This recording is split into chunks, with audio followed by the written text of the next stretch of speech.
Salut à tous et à toutes et bienvenue sur cette chaîne. Aujourd'hui on va parler d'Arthur Vermeeren, la nouvelle recrue de l'Olympique de Marseille. Alors qui est-il? Comment est-il considéré en Belgique? Et surtout peut-il réussir à Marseille? On va voir ça ensemble dans cette vidéo. Bon, commençons par le commencement. Il y a quelques heures maintenant, la Minute OM a sorti en exclusivité l'information selon laquelle Arthur Vermeeren arriverait ce soir à 21h à Marseille, confirmé plus tard par Fabrizio Romano. C'est donc une information qui est quasiment sûre et certaine maintenant, c'est pourquoi je sors cette vidéo. Le club phocéen a décidé de miser sur Vermeeren, pour, j'imagine, pallier au départ potentiel d'Adrien Rabiot après son match de boxe contre Rowe. Mais pour comprendre quel type de joueur il est et pourquoi il a atterri à l'OM, il faut revenir sur son parcours. Arthur Vermeeren, né en 2005 en Belgique, explose très tôt. À seulement 17 ans, il devient titulaire avec l'Antwerp lors de la saison 2022-2023. Il dispute déjà plus de 2100 minutes en championnat, un chiffre énorme pour un ado. Et ce n'est pas juste une apparition symbolique, il joue vraiment un rôle dans la course titre de l'Antwerp cette année. Pour rappel, cette année, le championnat s'était terminé dans un scénario complètement fou, avec l'Union Saint-Gilloise, Genk et l'Antwerp qui se sont passés devant à la toute dernière minute. Il aurait pu y avoir 3 champions différents à 5 minutes du terme du championnat, donc c'était vraiment quelque chose d'incroyable. Il fallait avoir les nerfs solides. Et finalement, c'est un but de Toby Alderweireld qui a tout changé. Vermeeren a joué un grand rôle dans la course au titre de son équipe. Et donc la saison suivante, il aide son club à atteindre la phase de groupe de la Ligue des Champions. Son match le plus marquant sera sa double confrontation contre l'AEK Athènes, où il a montré un sang-froid et une qualité impressionnante pour son jeune âge. À 18 ans, il est déjà considéré comme une valeur sûre du milieu de terrain de l'Antwerp, et avec Mandela Keita, donc le joueur à sa gauche, plutôt à sa droite, à ma gauche du coup, il forme l'un des meilleurs doubles pivots du championnat. Son talent passe pas inaperçu. En octobre 2023, Domenico Tedesco, le sélectionneur de l'époque de la Belgique, aujourd'hui c'est Rudy Garcia, décide donc de l'appeler en équipe nationale A avec les Diables Rouges. Vermeeren fait ses débuts lors d'un match de qualification pour l'Euro 2024 contre l'Autriche. Il entre à la 87e minute de jeu. À ce moment-là, sa cote ne faisait que monter et tout le monde l'envoyait dans les plus grands clubs du monde. Ça parlait beaucoup de Vermeeren au Barça. Ce qu'il faut bien comprendre, c'est que dans le contexte du championnat belge, un joueur valorisé à 30 millions d'euros, c'est rarissime. À part lui, Charles de Ketelaar, Bilal El Kanous et Ardon Jachari, j'en connais pas d'autres. En fait, je pense que c'est les seuls. Il n'y a que 4 joueurs que j'ai vus à plus de 30 millions dans le championnat belge et c'est ces 4-là. Donc vraiment, à ce moment-là, il est perçu comme un prospect exceptionnel. À l'été 2024, l'Atlético débourse 20 millions d'euros pour le recruter. Sur le papier, c'est une excellente affaire car il est déjà valorisé à plus de 20, du coup à 30. Et il est suivi par des clubs plus grands que l'Atlético encore, comme le Barça ou Manchester City, je crois, si mes souvenirs sont bons. Mais voilà, sous Diego Simeone, les choses ne se passent pas comme prévu. L'Atlético, on le sait, c'est un club exigeant, très physique et Vermeeren peine à trouver sa place. Résultat, très peu de minutes et une progression qui stagne. Pour se relancer, il est prêté au RB Leipzig avec une option d'achat. Bonne nouvelle, il joue un peu plus, le club allemand lève son option pour 20 millions encore une fois, il y a maintenant 6-7 mois. Mais malgré tout, on ne retrouve pas le Vermeeren flamboyant de l'Antwerp.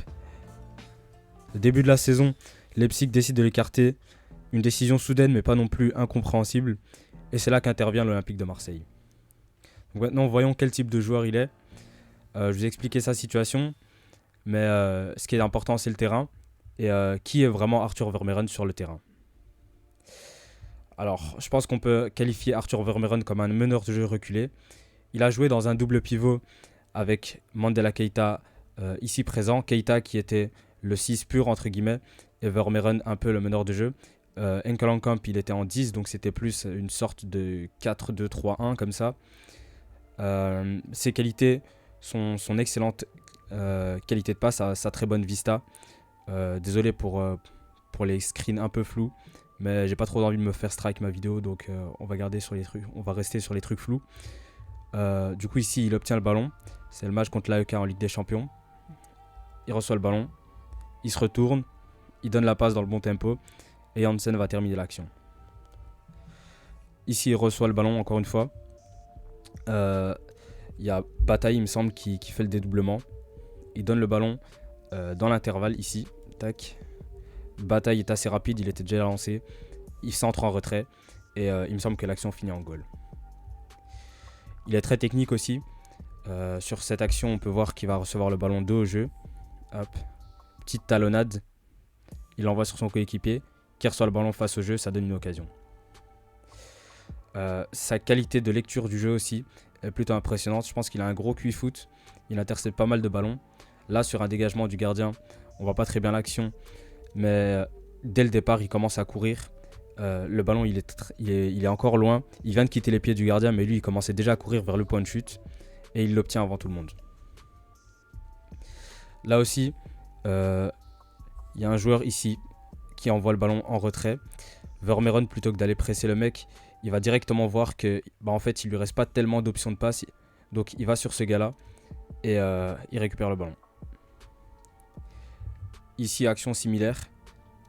Plutôt que d'aller vers la personne qui a le ballon, il va anticiper la tête et il va directement aller sur le point de chute du ballon. Donc voilà. Peut-il réussir à Marseille sous Roberto De Zerbi? Le contexte pourrait être meilleur pour lui que sous l'Atlético Madrid, ça c'est sûr. On sait que l'OM, c'est une équipe qui a un gros volume de possession. On le voit ici, 63%, 66%. Par contre, j'ai été choqué là. Le Paris Saint-Germain a 77% de possession de balle. C'est complètement choquant, c'est aberrant. J'imagine pas quand ils affrontent des équipes comme Metz ou des plus petits clubs, là, ça doit être terrifiant leur possession de balle. Mais bref, passons. Dans un système basé sur le jeu de position et la possession, je pense que Vermeeren pourrait mieux s'exprimer sur le terrain. Et surtout, l'OM en fait n'a quasiment rien déboursé si ce n'est son salaire. C'est donc un pari à faible risque mais à gros potentiel. S'il retrouve la confiance et le niveau qu'il avait à l'Antwerp, ça pourrait être une très belle affaire pour le club phocéen.